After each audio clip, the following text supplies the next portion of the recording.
In this conversation, I spoke with Hanna Komar, who is a Belarusian writer, poet, and translator. In 2020, Hanna was arrested and detained after participating in protests in Minsk against the rigged Belarusian presidential elections. After being released, she compiled and created a book detailing what that experience was like, both for her and her peers. And that book, When I'm Out of Here, is one of her now 6 publications. She has since moved to the UK to complete both a master's and now PhD at the University of Brighton. And the theme of both her published work and that PhD is the experience of gender-based violence and patriarchy in the context of an authoritarian state. I found the conversation tremendously honest and pure, and really to be the quintessence of why I wanted to start recording some of these conversations. And I think Hanna embodies a space where fragility and strength can combine with each other rather than kind of undermining each other, which is often the case when we think about prison. And to me, this whole conversation was really a reminder about what a revolutionary act vulnerability can be. One minor point is that this conversation was recorded at the beginning of summer, so before the change of government in the UK, which is maybe worth noting for some of the later parts of our conversation. But that said, I hope you really enjoy the conversation and perhaps even derive some form of strength and fragility from it for yourself. This is The Mirror in My Cell.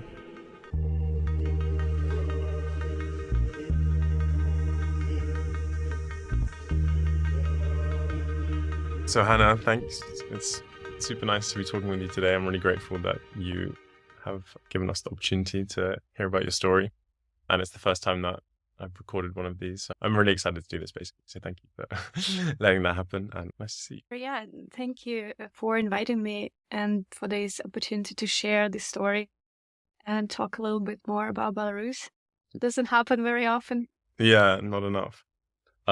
So I first got in touch with you when I had been back in London for, I think, 3 days. And I realized that I wanted to keep the Belarusian story going in my life. And I realized within 3 days of moving to London, I discovered the People's Embassy of Belarus, and they had been posting about an event that you were hosting to launch a book that you've written. What a synchronicity. Yeah, exactly. Which felt like, in a very, often with this story, I feel like saying strangely good luck. But that was how I first got in touch with you. And it was a really inspiring to see you talking about that and to kind of be the other half of a story that I experienced in some ways. So would you mind telling us how, from your perspective, how you ended up here and how you ended up publishing about your experiences of time in prison in Belarus? Yeah, so we met with you at my book launch, which took place at the UCL, and that was actually a nonfiction book about 9 days I spent in a Belarusian prison in September 2020. And I spent 9 days there because we were having political protests in 2020, post-election protests. On the 9th of August 2020, we had another presidential election that was falsified, and it was followed by mass protests, peaceful protests, which is important to stress.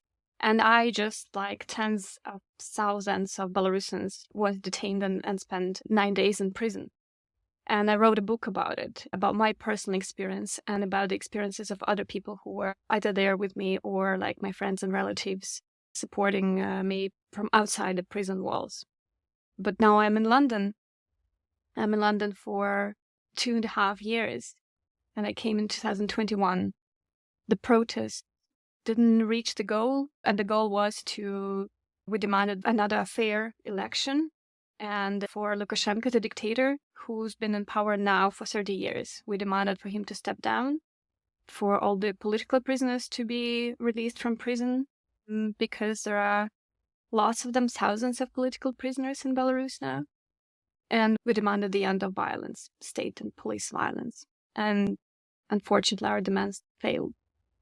And I got scholarship to come and do masters in London, and I stayed because it became not safe for me to go back home, because most likely I'll be locked up in prison once I cross the border.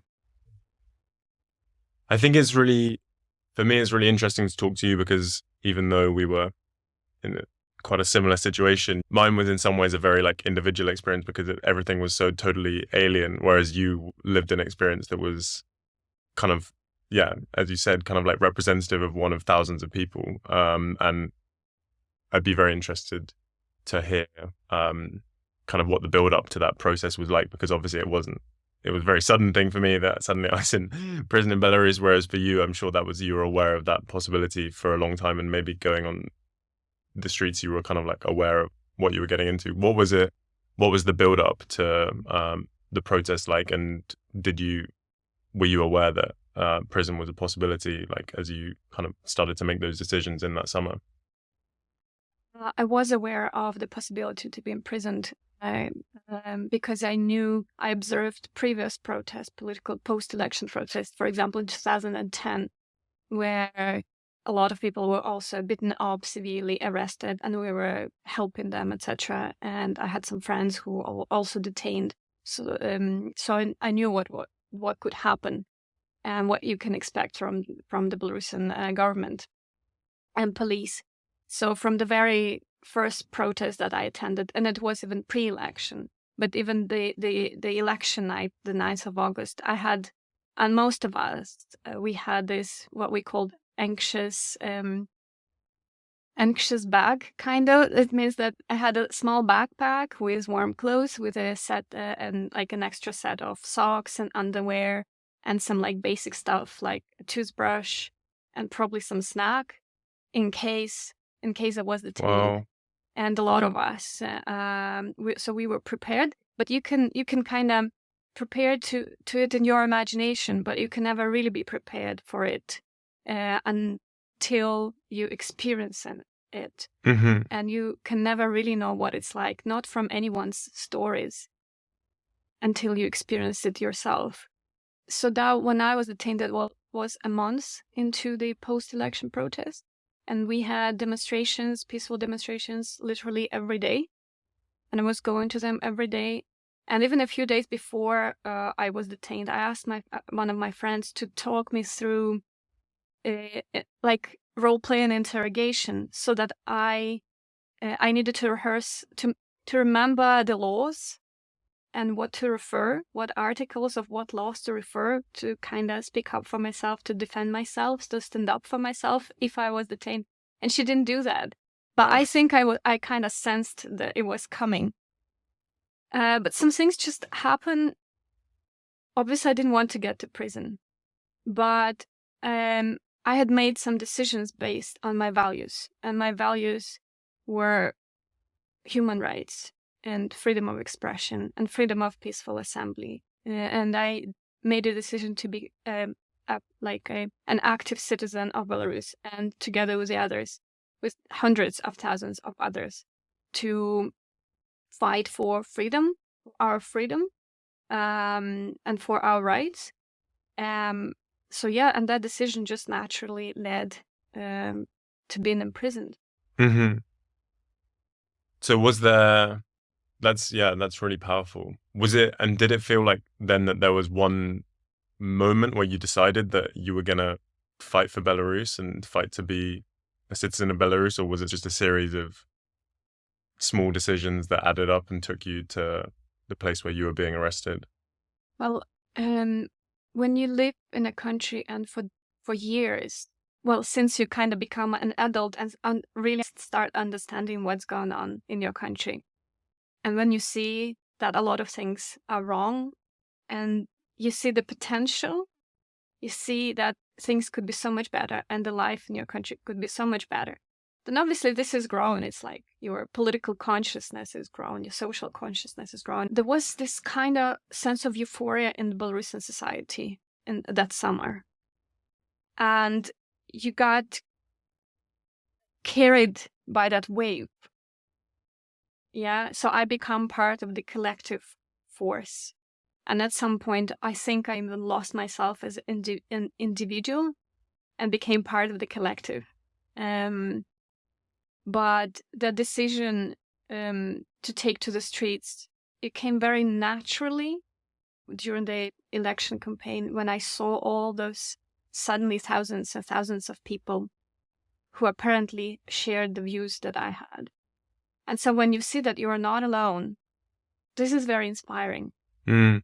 And then you maybe become less sensible because you believe suddenly that change is possible and you can contribute to it. Mm-hmm. And it's very inspiring. It's quite, I mean, most of the people that I spend time with in Belarus as well, the majority of people were political prisoners as well. And so it became something that I became like, yeah, very emotionally involved with, and seeing and understanding the society's ability to imagine a better version of itself just like emotionally resonates with me in such a different way at the moment. So I remember getting back to Berlin and going to watching clips of like the Berlin Wall coming down and just like crying at like these like videos of people, and like thinking about the people that I thought the same thing was happening in Belarus in 2020 as well. So it's really powerful to hear you kind of like talking about what that felt like to be an individual within that mass. Yeah. And I felt I was doing the right thing, you know. It was not a question for me. I remember once before I was detained, we would come to Independence Square every day and every evening. These collective gatherings. We would dance and sing, etc. And one of those days, I came there with a friend of mine, and there were other people. And then the OMON, the riot police, they came and encircled us. And a friend of mine was there, and she was obviously scared. And I told her, "It's okay, you can go. You don't have to stay. I will stay, but you don't have to stay." Because I said, we're not criminals and we're not doing anything wrong. So it was, you know, I felt like all of us, we felt very confident we were not doing anything wrong, and we are not criminals. So why would you arrest us? You know, why should we escape? Why should we be afraid? We were obviously wrong, because this is not how the repressive machine works. For them, we are criminals, because when you have these values, these human values, then you become criminals for them. And then what happened? What was the process of being arrested like? So it was the evening on the 8th of September 2020, and we had a peaceful demonstration in support of one of our leaders, Maria Kolesnikova, who was arrested 2 days before that. They took her to the Ukrainian border and wanted her to cross it, like by force, and she tore her passport. So we went to this peaceful protest to support her, mostly women. There were lots of women, and then lots of police and the riot police, these masked men in the uniforms, black and olive, and you couldn't see their faces, and they were wearing gloves. Yeah, exactly. So only eyes you can see, their eyes, and even no hands, just these gloves. And they encircled us, and they wanted to take men because, you know, this like reverse patriarchy still kind of helped before that. In this way to women, that's why we were having all these women's protests, because to some point they didn't really arrest us in large numbers. But we refused to give the men. We were defending them, protecting them, you know, like hiding them behind our backs. We were very fierce and brave, I would say. So they just probably got the order to take everyone, women included. And that was pretty tough. Some people who were standing a little bit outside that scene, but could hear the street, told that it sounded like, you know, during the Second World War, and not only in Belarus, but I'm from Belarus, so I know those examples the best. They would burn the whole villages. The Nazis would put people in one house, for example, the entire village, and burn them alive. And some people say this is how it sounded. So we were screaming, we were shouting, it was chaos. So I was just one of over 100 people detained that evening. Put in a van? Put in the police van, kind of shocked,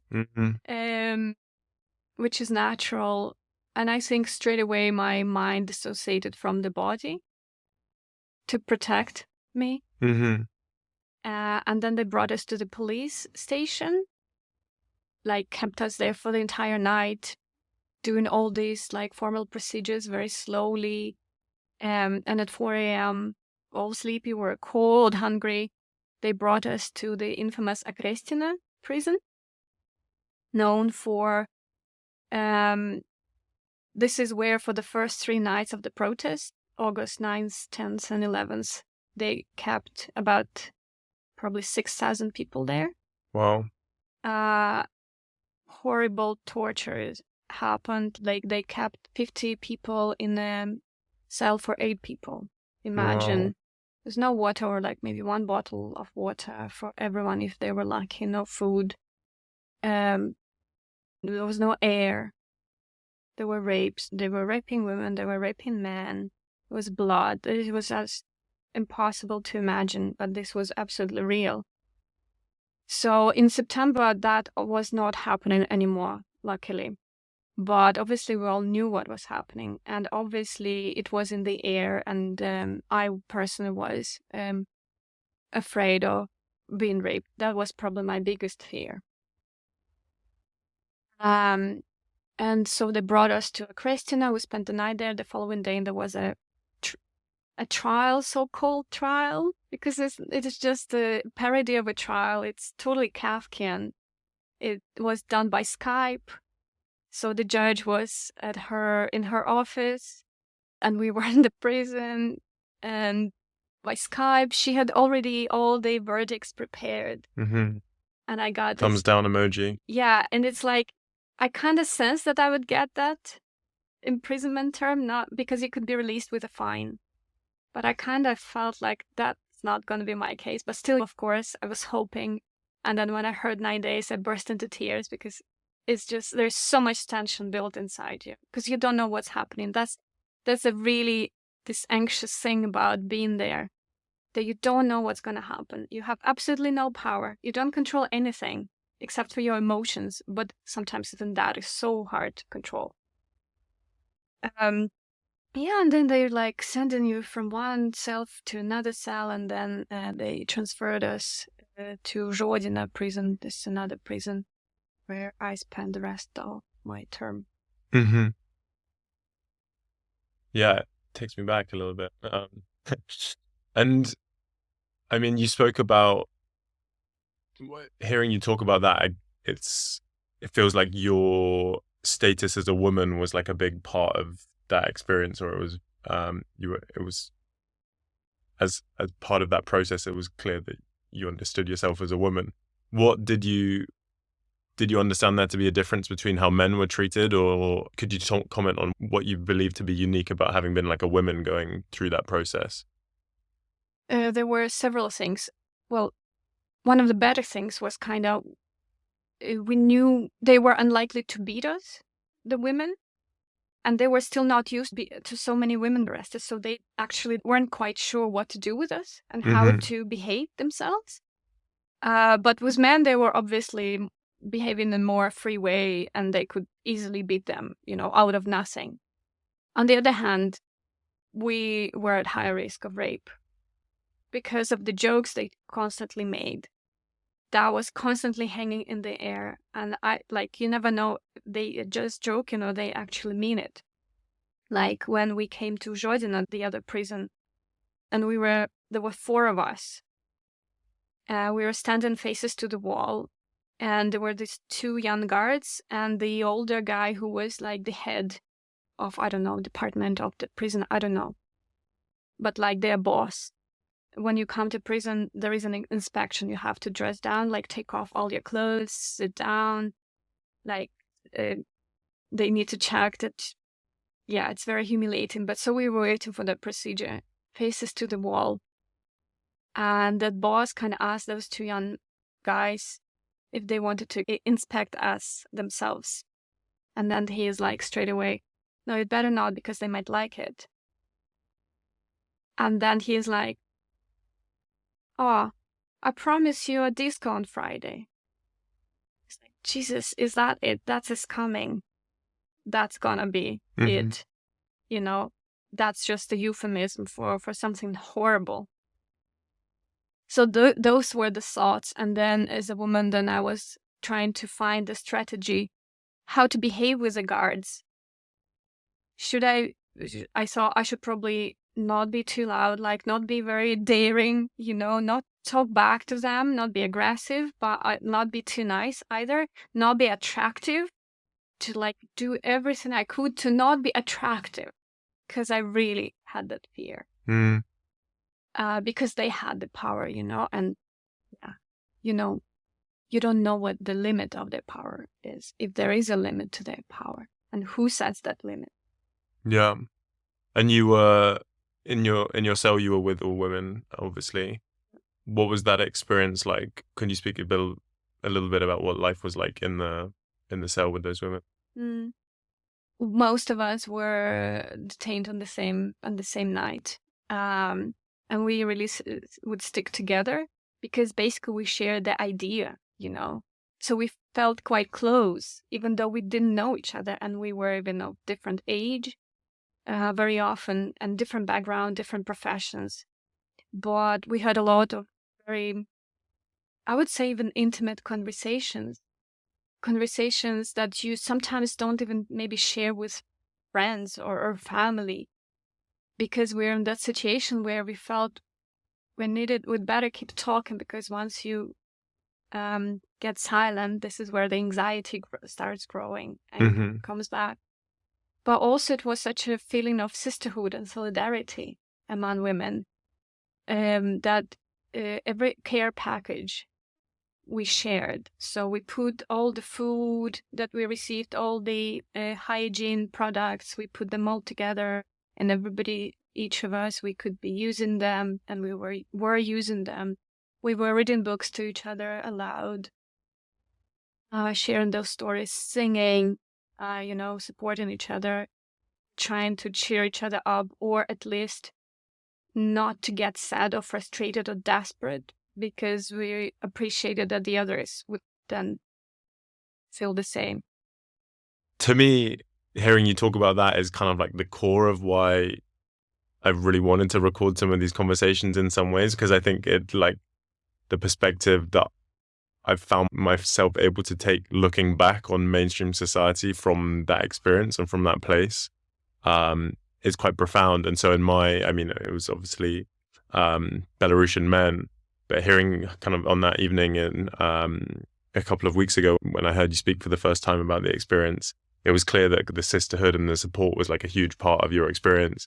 Whereas kind of like being with Belarusian men who I understand to be like quite cold and not the most emotional people in the world, it was an experience. There was no sisterhood amongst us, and brotherhood either. Yeah, I mean, a brotherhood for sure, but definitely done in a much more masculine way, basically. And it really felt like when we were in our darkest moments, that was something that everyone did by themselves, or went off and retreated into themselves and kind of like went through the hardest moments. And then when you came out of that and you were ready to put on your proud face again, then you would resume being part of communal life in some way.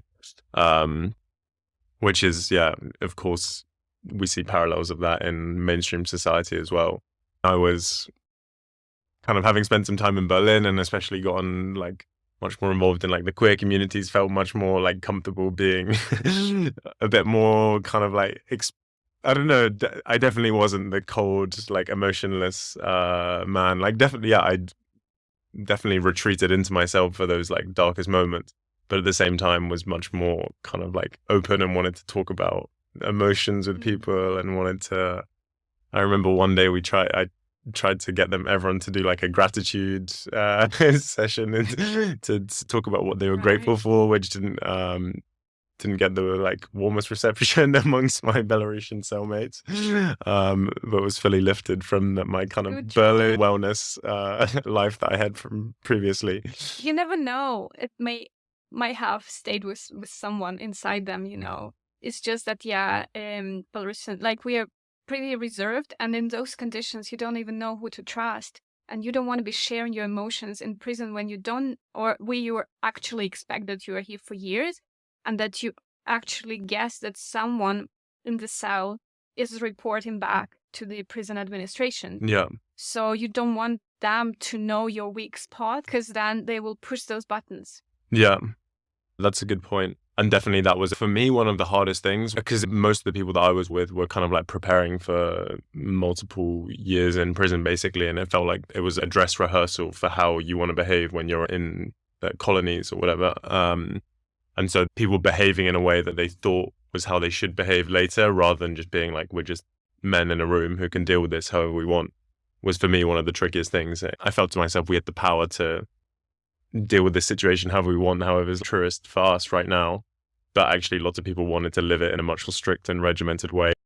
Yeah, and because usually most Belarusian men, they don't have this emotional regulation tool. So, if you open this bottle, it will be very difficult of emotions. I mean, yeah, who's going to help them deal with them? Yeah. There's no psychologist there. You're not a psychologist. Yeah. So they prefer to, to open. Yeah. And did spending time in that cell with those women, did it kind of change how you looked back on what had happened before and kind of like the build up and the fight for human rights and justice that you had been part of beforehand? Did that time lead you to reflect differently on what had led there? Well, I personally had admired women all the time, and I didn't have issues with women, and I had a community of supportive female friends as well for a long time. And in 2020, during that revolution and imprisonment, I just got to admire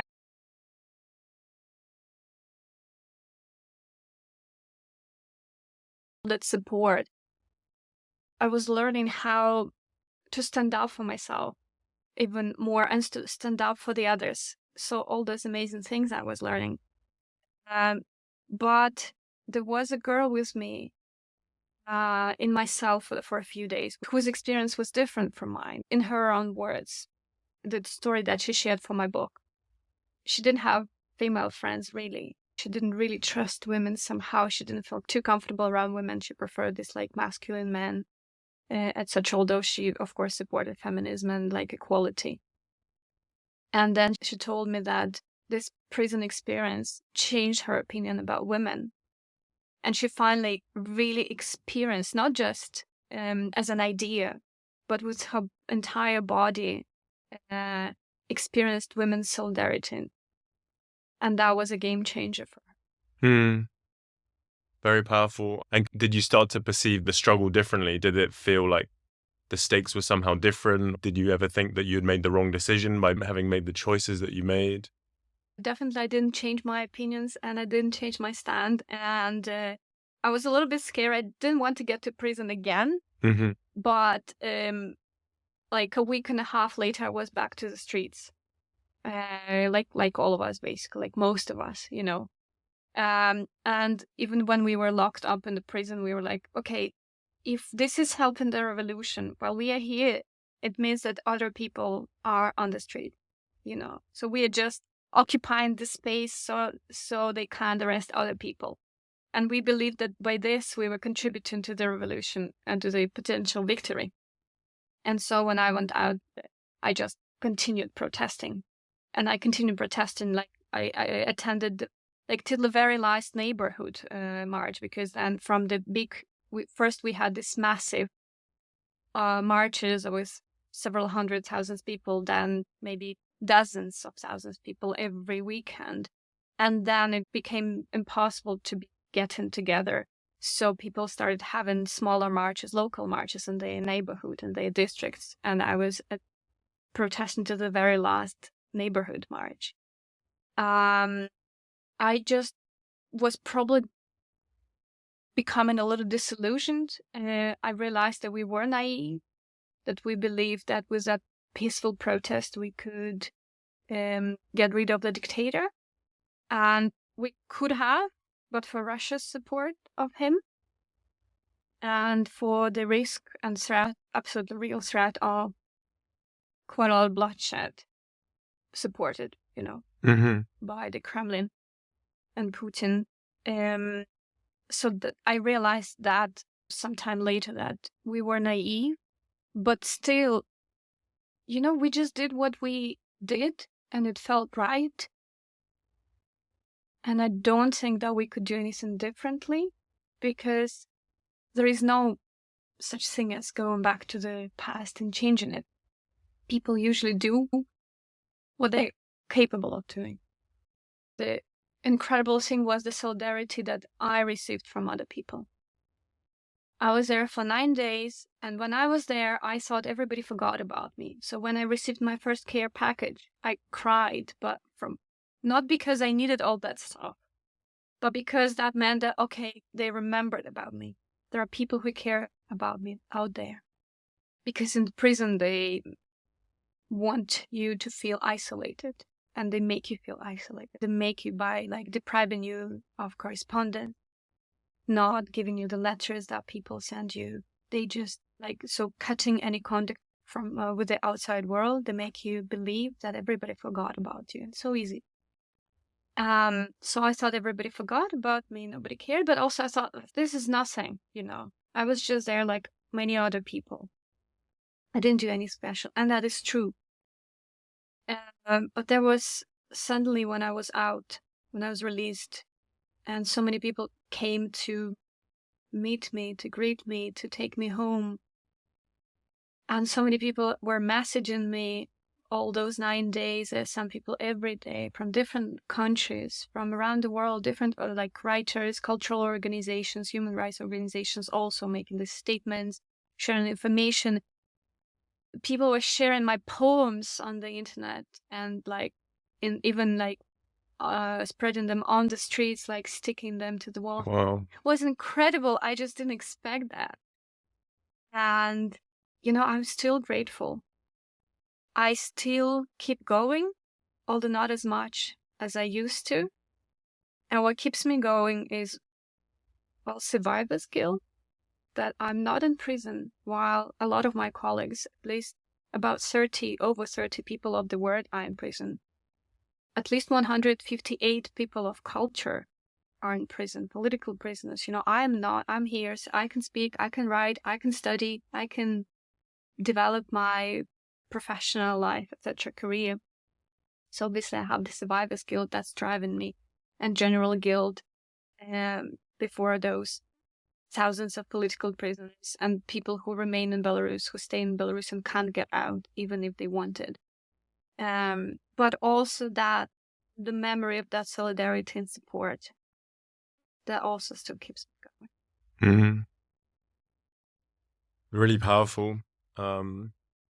Yeah, thanks so much for describing that. I think for me, I spent a lot of time thinking about it and reflecting on whether I felt something similar to survivor's guilt, or it was a total function of privilege. Like, I should not be here talking to you, given what I was being charged with. I should still be in Belarus right now. And it was totally a function of that crazy amount of support and love that you describe on your release was kind of what pulled me out of prison. But something that I think about when I reflect on, like, how do I feel about the fact that I'm here and so many people that I care about and didn't do stupid things like I did, but did noble things and fought for a better society and a better world. It stuck with me so much that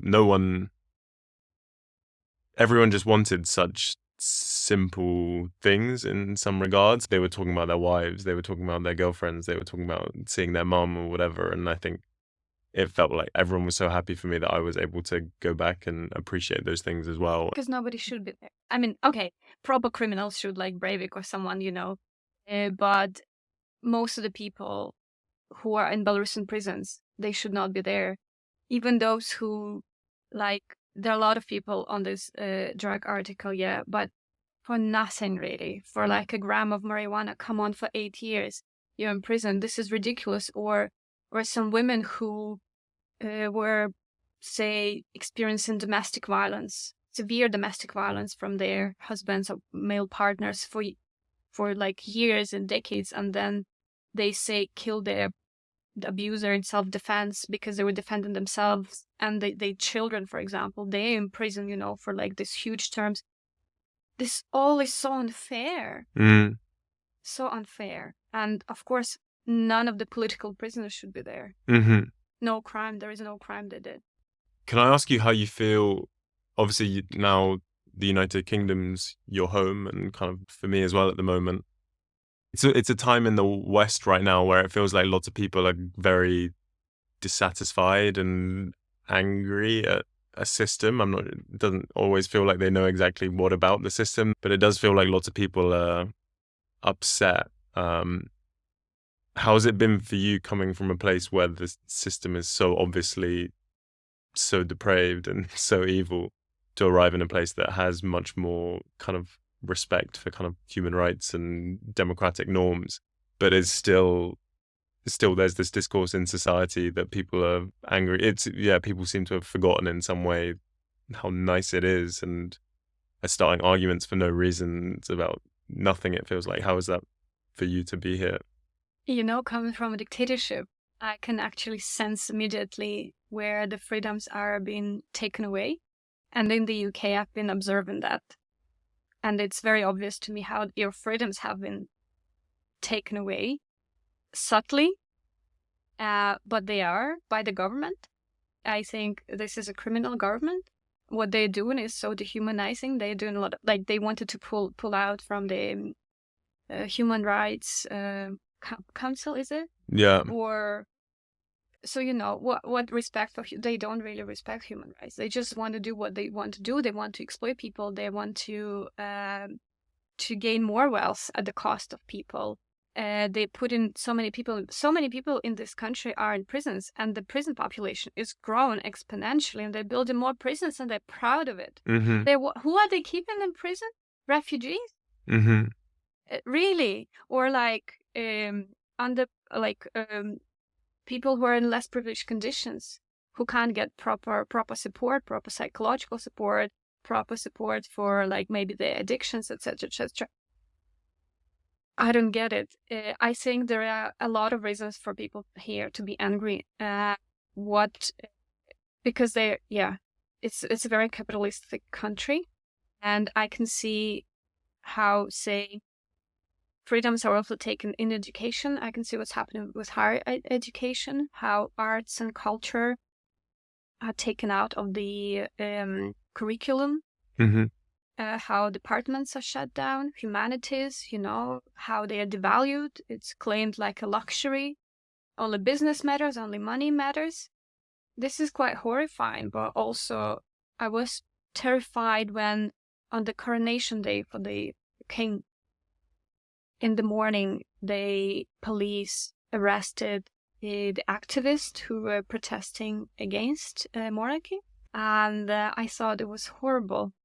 For me, it was scary because they can do anything, basically. Or these bills they introduced, to have more and more control over protests and demonstrations and how people do it and where they do it. I can see very clearly that things are getting worse.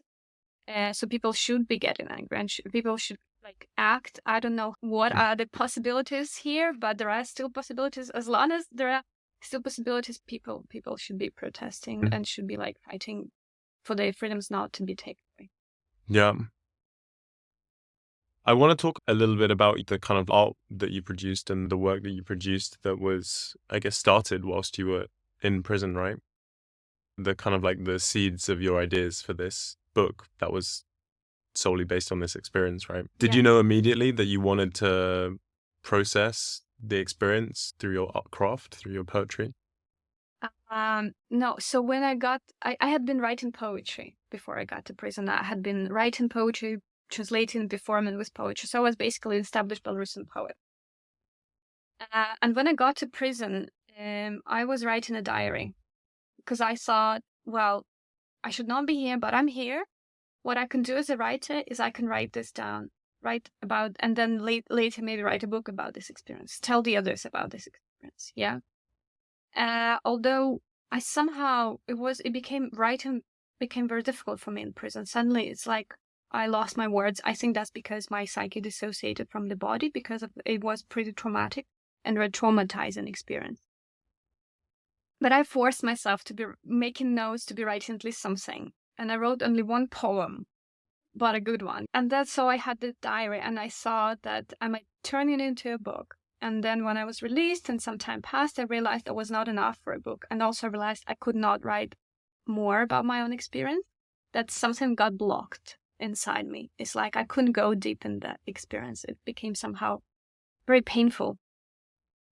And I thought also I was reading Svetlana Alexievich, who is a Belarusian writer of nonfiction, Nobel Prize laureate in literature 2015. And I got inspired, and I thought that's what I can do also. I can combine my voice with other people's voices. That would be brilliant. That would mean talking about the collective experience. And that was my way to thank the people with whom we share the experience in those days and beyond those days. Yeah, so I interviewed a number of other people and put our stories together. So my diary is like a thread connecting other people's stories and experiences and voices as well. And I'm very happy that this is how it happened. This book. And has your relationship with poetry changed? Would you say that you were almost like leaning on poetry and writing as a way of dealing with your experience in some ways? I used to, actually, before that prison experience and a little after that, I used to be using poetry as therapeutic. Or I would talk about domestic violence through poetry as well. Patriarchy and its effect on women through poetry. And then I stopped, and I couldn't do that anymore. So I have barely been writing poetry since then. I published a collection of poems, which is comprised of the earlier poems and of 2020 poems, and then a Ukrainian poem from 2022, the war. And before that, I published a documentary poetry collection. It's a different process. I collected other people's stories. So I interviewed 20 people and made their stories into poems. That was about the experience of living in Belarus after 2020, mostly like forced immigration or becoming refugees. But otherwise, poetry has kind of almost left. Really? It has. I'm so sorry to hear that. Or if that's how it needs to be, I guess that's how it needs to be. I guess that's how it needs to be. No need. We should be gentle on ourselves. Things happen. Our psyche is a very wise structure, if you can put it this way. And I believe my psyche knows what's good for me.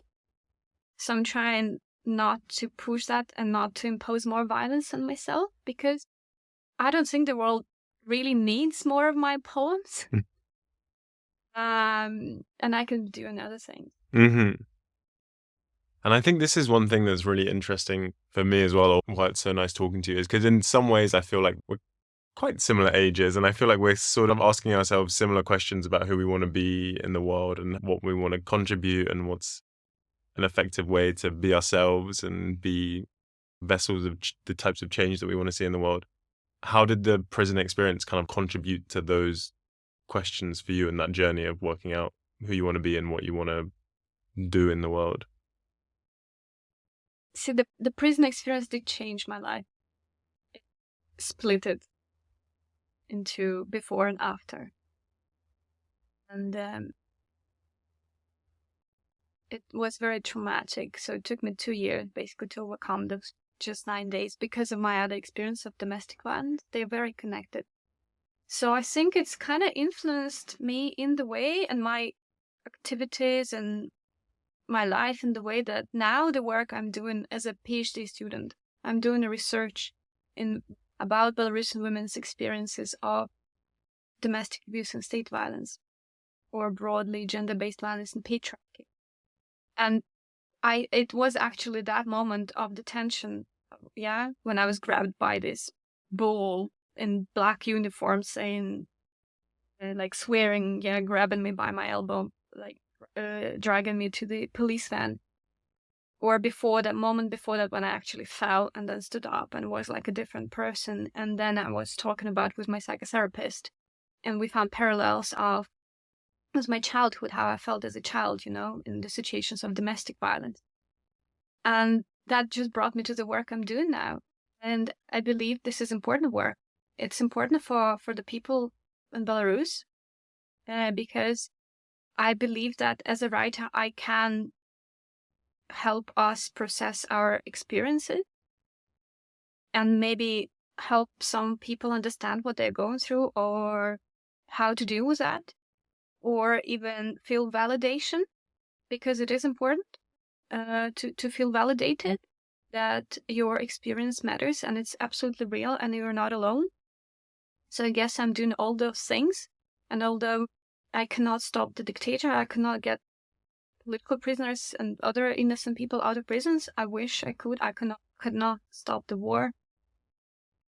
I wish I could, but I am telling these stories now. Doing this important work, I believe, that I hope will reach then many people and hopefully beyond Belarus. Because so sadly, many of us are going through the same experiences, absolutely different countries. So yeah, that prison experience just opened my eyes to how all these violences are connected and motivated me to doing this hopefully important work. No, definitely important work.